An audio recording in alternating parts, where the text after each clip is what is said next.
Dando inicio a la clase de fisiología nasal, hay que tener en cuenta que la nariz cumple varias funciones importantes relacionadas entre sí que podemos englobar en cuatro grandes grupos: la función respiratoria, la función defensiva, la función fonatoria y la función olfatoria, que vamos a ir desglosando a lo largo de esta clase.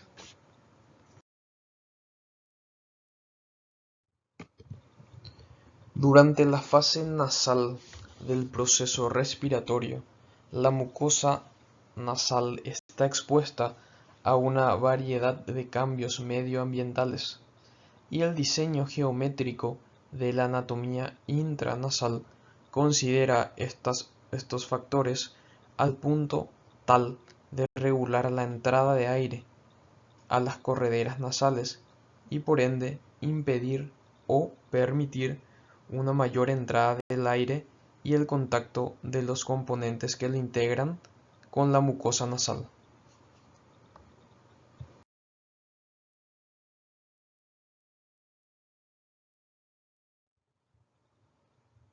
La nariz va a realizar esta función mediante la creación de una serie de resistencias capaces de modificar el flujo nasal y facilitar la función pulmonar a través del acondicionamiento del aire inspirado en la regulación del flujo del aire que pasa a través de las fosas nasales, tanto en inspiración como en expiración.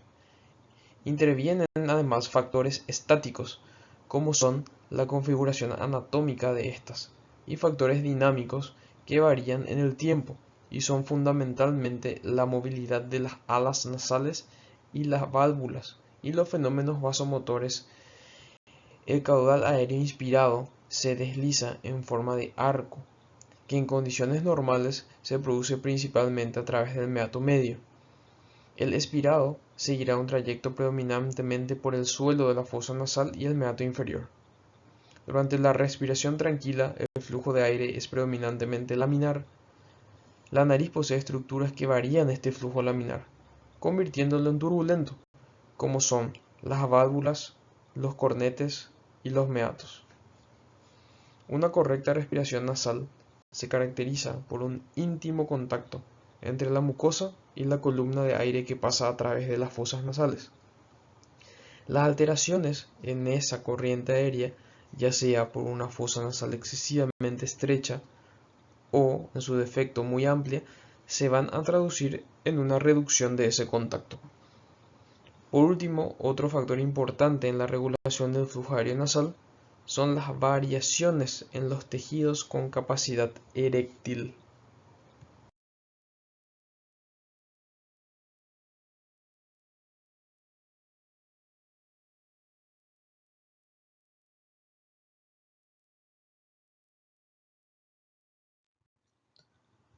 Como ya habíamos mencionado, las vías nasales no son estructuras estáticas, sino dinámicas, capaces de cambiar de manera intermitente y aumentar o disminuir la resistencia a la corriente del aire.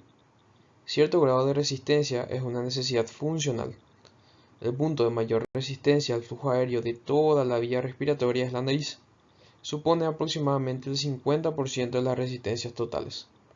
Dentro de esta, la mayor resistencia se localiza a nivel de la válvula nasal, la cual genera aproximadamente entre 50 a 70% de las resistencias de las fosas nasales, produciéndose el 30% restante en el área turbinal. Las estructuras nasales del ser humano, poseen varios lugares de resistencia que regulan el flujo de aire, como son el tejido eréctil a nivel de los cornetes, el propio tabique nasal y la válvula nasal propiamente dicha.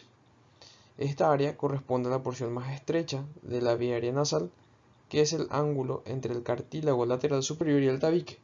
Ese ángulo posee una variación que oscila entre 10 y 15 grados, y toda la válvula nasal tiene solo 55 milímetros cuadrados de superficie. La válvula nasal es considerada como el regulador más importante de la corriente aérea centrípeta y la zona que proporciona la mayor resistencia inspiratoria al flujo del aire en la nariz. La válvula proporciona 50% de la resistencia al flujo del aire en las narices leptorrinas de raza blanca, y en las narices platirrinas anchas el ángulo es menos agudo y la resistencia ocasionada por esta válvula es menor. Los cornetes nasales ejercen un efecto mediante su vasoconstricción y vasodilatación. Los cornetes inferiores ejercen su efecto valvular, aumentando o disminuyendo la turbulencia en las narices platirrinas. Los cornetes son reguladores principales del flujo. El tabique nasal es rígido y por lo tanto ejerce un efecto constante.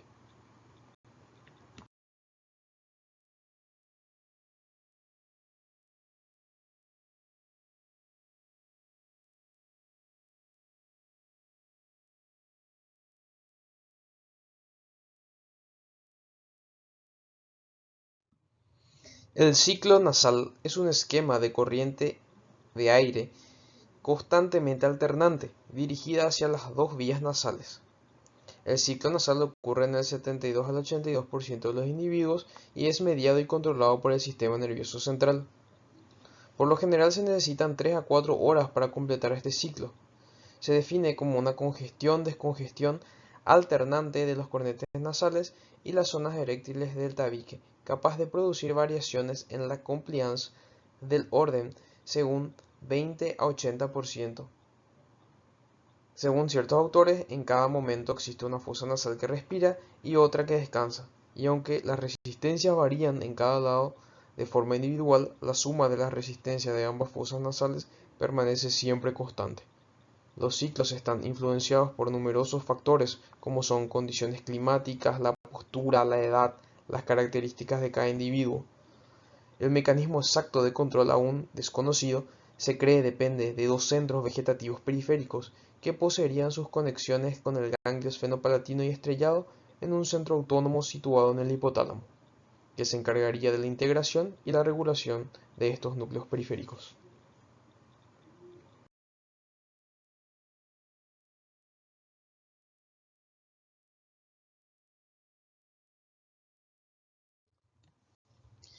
Ahora pasaremos a hablar de la siguiente función que nos compete, que es la función defensiva de la nariz.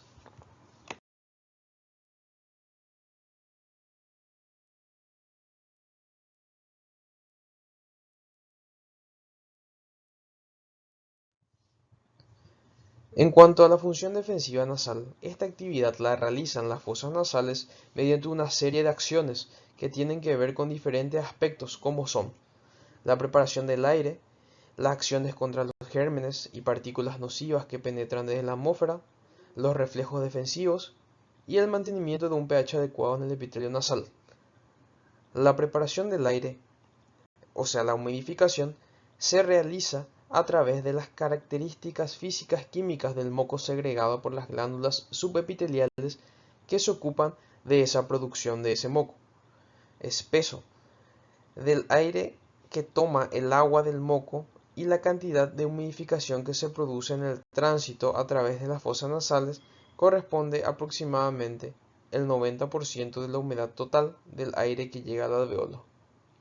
La sequedad ambiental desencadena una actividad parasimpática a través de la estimulación del nervio ovidiano, lo cual se va a traducir en un aumento de la turgencia en la mucosa, un aumento de la secreción de moco, asimismo el aumento del riego sanguíneo de los senos cavernosos del tejido del cornete.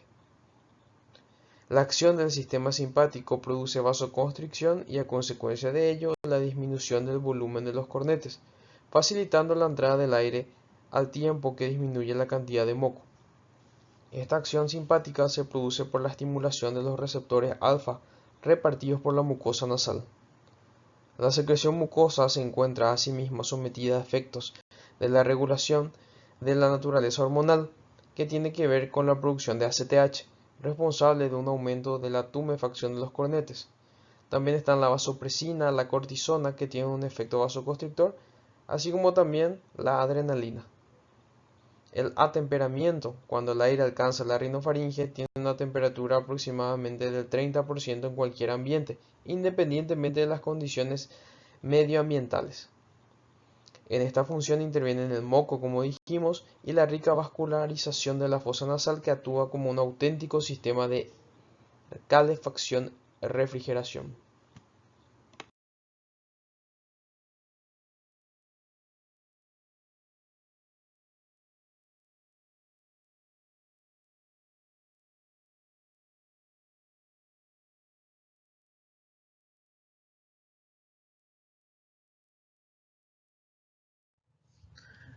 La función defensiva propiamente dicha se ejerce a través de dos tipos de actividad: la inespecífica, que tiene un carácter mecánico y de arrastre, y la específica, que se realiza gracias a una actividad enzimática y a la integridad de la propia mucosa. Participan también con un carácter defensivo los fenómenos propios de la inflamación. Los mecanismos de defensa inespecíficos corresponden a la acción mecánica, que impedirá el paso de las partículas inhaladas al interior de la fosa nasal. Esta la realizan los pelos situados en el vestíbulo nasal, que son las vibrisas. El mecanismo de arrastre se produce cuando las partículas nocivas inhaladas ya han atravesado la barrera de los pelos y son atraídas por la capa de moco y captadas por la misma. Esas partículas se unen a la capa de moco y por la acción de los cilios de las células prismáticas se produce un transporte mucociliar de arrastre, de modo que esas partículas, una vez captadas, serán arrastradas fundamentalmente hacia la rinofaringe. Los mecanismos de defensa ya específicos corresponden a la presencia de las enzimas, por ejemplo la lisozima, la flora bacteriana comensal, que parece desempeñar también un papel relevante como mecanismo de defensa local, y no olvidar la inmunidad humoral y celular a través del tejido linfático asociado a mucosa, denominado MALT, aunque a este nivel específicamente se le denomina NALT. También participan los reflejos fundamentales, los nasorrespiratorios, que producen a consecuencia de la estimulación de la mucosa nasal a través de un arco reflejo, con acción del vago y el frénico.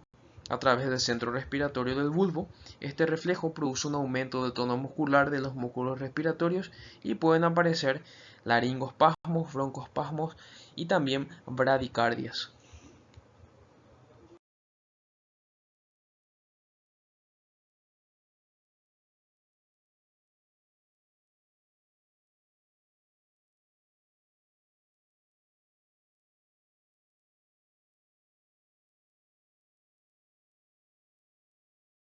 La articulación de la voz es un fenómeno que implica un gran número de estructuras y procesos distintos.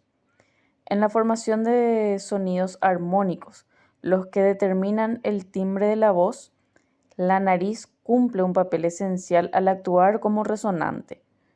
Esta implicación de la nariz en la función fonadora se pone de manifiesto al comprobar los cambios que se producen en la voz ante la presencia de alguna patología a nivel nasal, como por ejemplo ante un resfriado común u otras causas que obstruyan la nariz.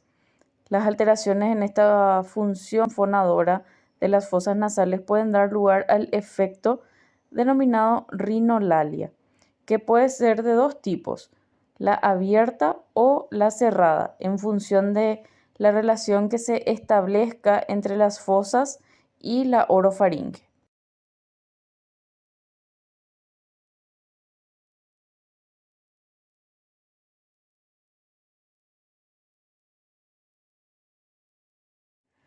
En cuanto a la rinolalia abierta, es la alteración de la resonancia nasal debida a una vinculación entre la cavidad bucal y la nasal.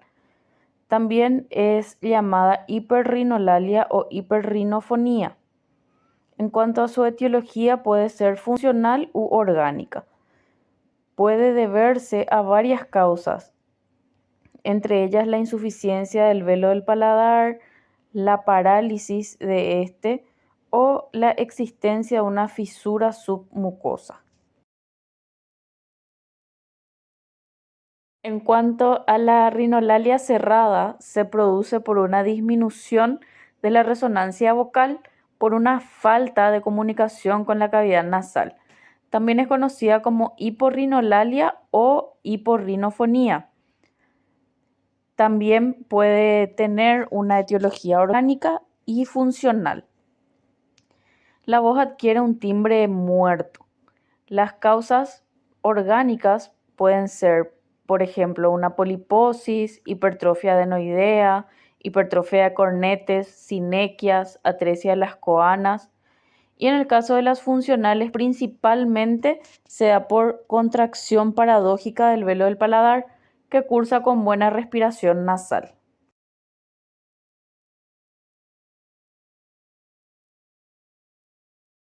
Siguiendo con la función olfatoria, en el mundo animal aporta una parte muy importante de información de la función olfatoria, especialmente en los animales macrosomáticos, que son aquellos con una extensa superficie olfatoria. De esta forma permite respuestas encaminadas a la búsqueda de alimento, reproducción, detección de depredadores.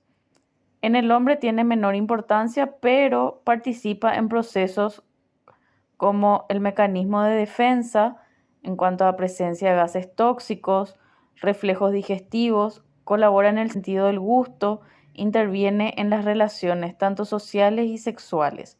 Y por último, su alteración permite el diagnóstico de enfermedades nasales y del sistema nervioso central. El olfato sufre una fase de aprendizaje hasta los 20 años y se mantiene estable hasta los 40, donde luego ya empieza a decaer a partir de los 50 años de edad. El hombre es un animal microsomático. La mucosa olfatoria ocupa una pequeña superficie de 200 a 300 milímetros cuadrados en cada fosa nasal. Se distribuye principalmente en el techo de las fosas nasales, que sería la lámina cribosa, porción dorsal del cornete superior y la zona más craneal del tabique nasal. En el niño, la superficie es mayor, pudiendo llegar a 500 milímetros cuadrados. La mucosa olfatoria está formada por dos capas principales, que son el epitelio y la lámina propia, que están separadas por una membrana basal. La superficie epitelial se encuentra recubierta por una película de moco que baña las vesículas olfatorias. Los cilios de dichas vesículas permiten un movimiento más o menos anárquico que aumenta la posibilidad de contacto entre las moléculas olorosas y el receptor sensorial. El epitelio es pseudoestratificado ciliado neurosensorial, que contiene la primera neurona de la vía olfatoria o célula de Schultz. Se trata de una neurona bipolar que permite la dendrita apical